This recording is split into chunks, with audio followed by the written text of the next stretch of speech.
And I'm really anti that boys will be boys. It really does stereotype a type of behaviour that is not okay. Boys will be boys.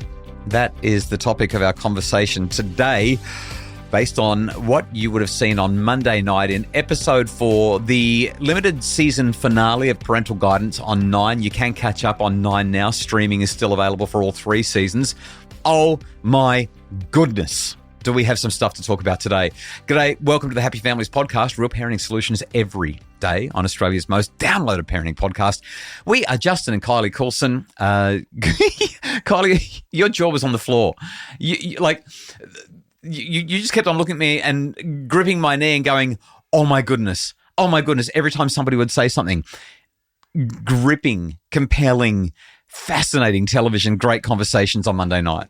The frustration for me is that we're watching the edited version. I actually wanted to be in the room like, whoa. It was so much fun. So let's set this up for those of you who are either overseas to listen to the pod or you just haven't been able to get to it to watch it yet. The challenge was, well, let me play the audio and we'll share what the challenge was. Kids, we got a message. Ooh. How do you really parent? To find out, give your children a chance to act as parents. The new baby is waiting. Okay. Are you ready? Yeah, sure. Ooh, how exciting. So yesterday we talked about 3 of the 4 families, but today it's the 5 boys, the life school parent family. Oh. All right, who's grabbing her and we'll touch I'm her? not touching that thing. Bronson will. Oh, come on. You want to play, mums and dads? Come on, it's your turn, man. It's the World Championship baby thrower. Let's throw it to our panel parents. Your eldest is going to make a great father one day. Obviously, he remembers having the little siblings and then, you know, they're playing. They're mucking around having fun. The boys were boys. We need to have a conversation about that comment, boys will be boys. That's the whole purpose of today's pod, yes. But I just wanted to highlight first that I think it's a very unfair reflection of who these boys are and what they are as they played with this doll. Number one, they're not versed with playing with dolls in general. This is a very unique situation for them. But secondly, I can almost certainly guarantee you that if a baby, a real life baby, was placed in their arms, we would see an entirely different side of them. I want to push even further. I would say they would be nurturing. Yeah. I would say that they would pick up that baby and they would nurse it and cuddle it. And they would be calm and they would be kind. 100%. So what we saw on TV was great TV. yes. But I don't think it's a real reflection of who these boys are. I can vouch just for myself. I have literally footy passed our children's dolls around the living room when we've had other men in the room. Hey, catch, and just thrown the doll across the room. But here's the main thing that I want to emphasize on what you've just said. It's not about how they played doll. It's about the conversation that it sparks. Yeah. And didn't it spark a conversation? Wow. And I'm really anti that boys will be boys. Like it really does stereotype a type of behaviour that is not okay. Boys aren't naturally nurturing, you know, and they showed that there, you know. They can be. If a man has to change a nappy or cook and clean, it doesn't make him less of a man. The first 6 to 12 months of the baby's life, especially if you're naturally nursing, the father is essentially non-existent. All it cares for is mum. So the boys will be boys conversation is coming, but first we need to talk about this.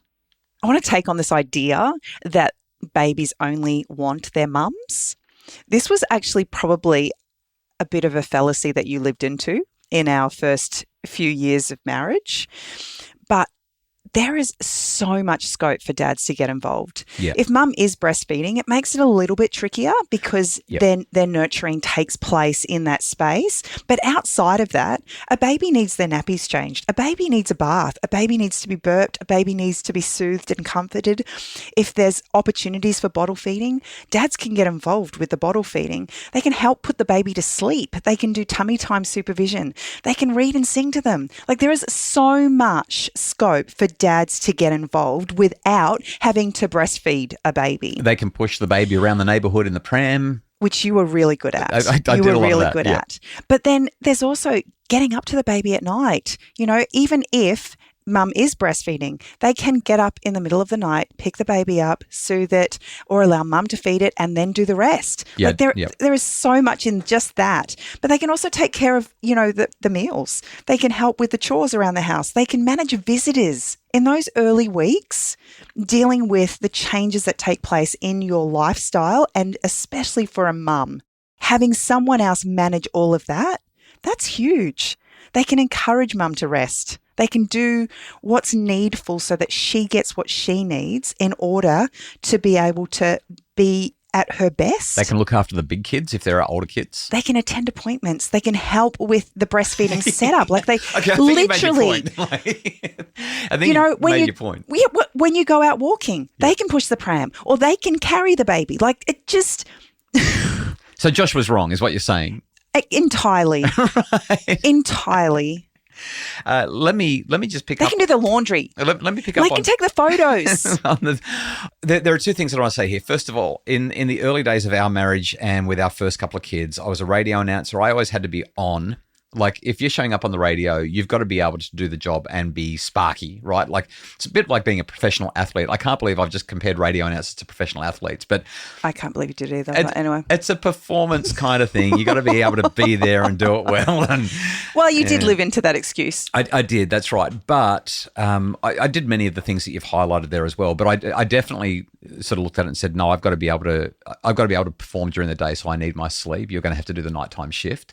But I think what it came down to, though, essentially is, number one, I lived into that role of nurturer deeply and cherished that. Yep.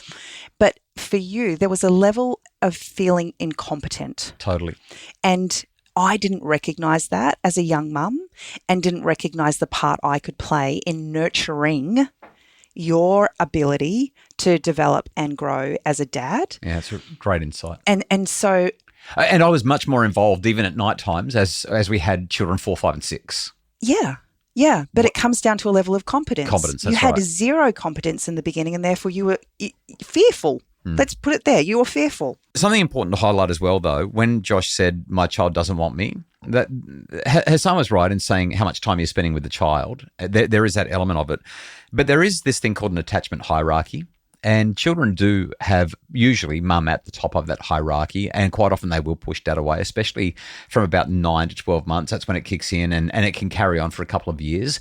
That's not an excuse for dads to step out. In fact, if anything, it's an excuse for dads to take opportunities when the baby's not being resistant and build the relationship. We need to move on because there's so much to talk about. Yeah, so after the break, we are going to talk about this. I think we should be very careful not to feminise our males too much in society. Oh. I guess what's rubbing me the wrong way, your thoughts are really, this is what goes on. Fair enough, in your world, around the people that you choose to hang around, that might happen, but that's not the whole world. Also, I do feel a lot of men in this society these days as well are not great men. I think we need to change that.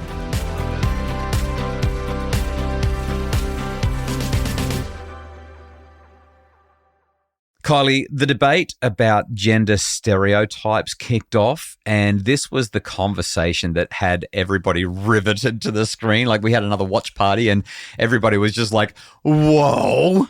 We've been light on facials in this particular season. Oh, the comments here holy are so good. Smokes. They all came out on Monday night. Let's replay what Courtney said, our pro-tech mum.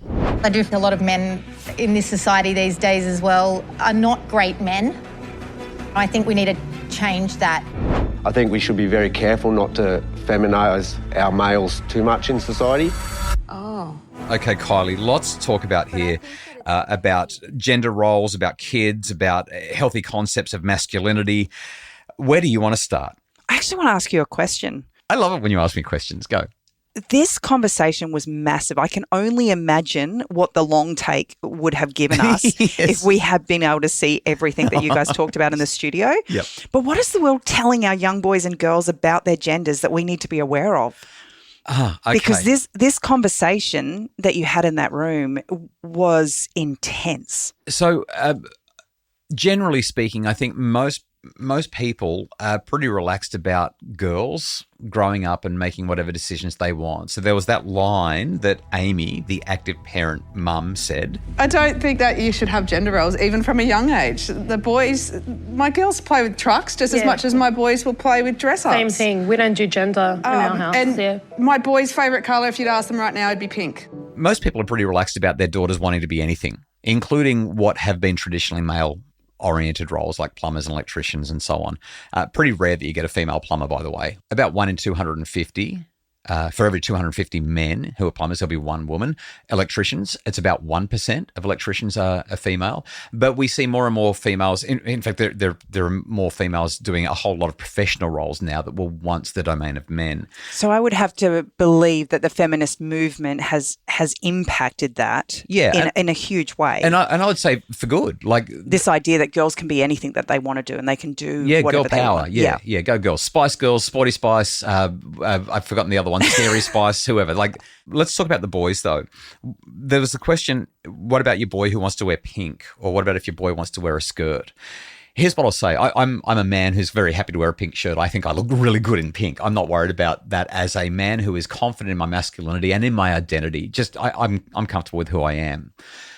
But boys police one another's behaviour, and they do it very, very strongly. No matter how enlightened you might be as a parent, no matter how much you might tell boys that they can do anything and be anything, in the playground and online, boys are policed in a way that girls are not. So I've been writing my book about boys. We'll put a link into the show notes so that if you'd like to sign up for when it's available, we can give you the first lot of news.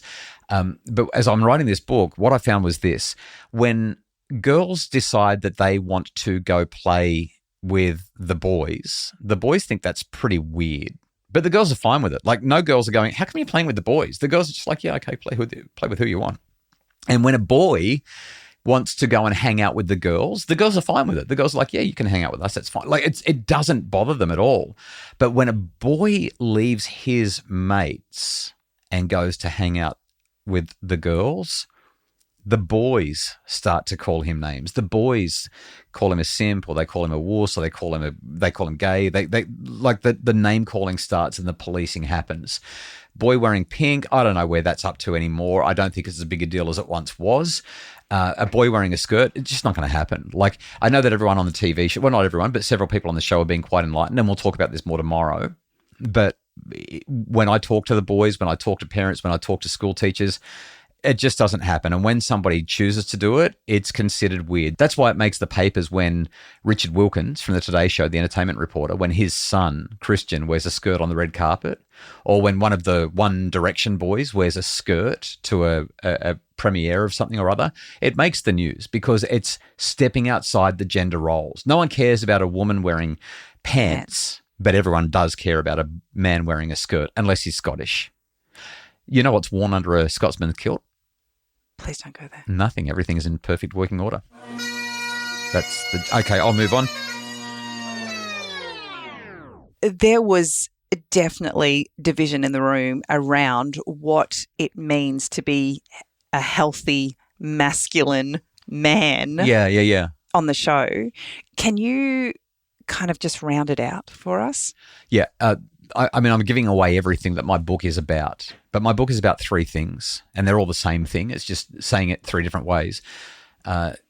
First of all, it's about teaching our boys that they need to show up and be a bonus in the lives of the people around them, that they need to provide surplus value. That's what Richard Reeves, the author of Boys and Men and the president of the American Institute for Boys and Men, describes. This guy is a screaming left-wing liberal. He is a mega feminist, but he's created the Institute for Boys and Men because boys and men are struggling. Males are struggling in our community in a way that they never have before, and they're just falling so far behind the girls. So when I was in high school, the acronym SNAG was a sensitive new age guide. Yeah. Right. And as a girl, it was such a positive to have a male who was in touch enough with his feelings that he could be open and vulnerable and discuss those feelings with you. Like, that was huge. Yeah. And I think that's part of where the manosphere impacts people, and comments like Josh's. I think we should be very careful not to feminise our males too much in society. Oh. A lot of people feel like it is weak to speak. There's bumper stickers everywhere. It ain't weak to speak, right? But I'm not actually pushing for our boys to be soft-spoken and be sensitive new age guys if that doesn't resonate for them. I'm pushing for them to, and this is the third of my 3 things, be a bonus, add surplus value, and help the people around you to feel safer and stronger. So as a female, when I have a male in my midst who is comfortable enough to connect with me on that level, I feel safe and secure. Great. Yeah. And therefore, it's being able to read the room and to be considerate of others and to be able to share in a way that allows others to feel safe and secure, that you're trustworthy. Yeah, I'm not expecting them to be a female. I'm not expecting them to hide the robust natures that they may have, but it makes a huge difference when I also don't have to hide my emotional side, for instance, because he can't cope with the emotions. There's a lot of eye rolls in the room. There was a lot of big emotion when the comment "boys will be boys" was trotted out. Boys will be boys is never an acceptable reason to excuse poor behaviour. That is, when a male is not being a bonus, when he's not adding surplus value, but he's actually taking from the room, or when he is not helping people to feel safer and stronger, when he's making people feel weaker and unsafe. Boys will be boys is an appalling and just it's devastating and detrimental for every male, but also for every female when that gets trotted out. I'm actually comfortable with the line when we're laughing about a bunch of boys kicking a footy around on the beach and tackling each other in the waves while the girls lay there and sunbake and read their phones or their books. That's boys being boys. And I think that we should celebrate those elements of masculinity. That's the joy of being a guy. Guys get to do that stuff and they love it. But as soon as it crosses that line, boys will be boys is anathema to what healthy masculinity is. There is enough research to suggest that we thrive on touch. And as females, our touch is kind and gentle, and we give each other a hug or, hold hands or whatever it is. Men don't do that. No. Their touch comes from the rough and tumble. Tackling. That's actually where they get their touch. It's so much fun. It's such an important part of development. But knowing when, it's not okay for me to tackle you. Okay, maybe don't roll your eyes and look like that. This is a parenting podcast. Anyway, our time's up. We're going to stop there. Tomorrow, we are going to deal with this. If my kids decided, well, they're not going to, but if they decided they were men, that wouldn't be an option in our house. So, very clear. Oh, my God. It won't happen. Strap in. Strap in. Oh, my goodness. I mean, I just love this show. Gosh, I hope we get to do a season 4. But we'll talk more about episode 4 from season 3 and that big topic tomorrow on the podcast. The Happy Families podcast is produced by Justin Rulon from Bridge Media. Mim Hammonds provides research and other support. Craig Bruce has been our executive producer for this limited series. More information and more resources to make your family happier is available at happyfamilies.com.au.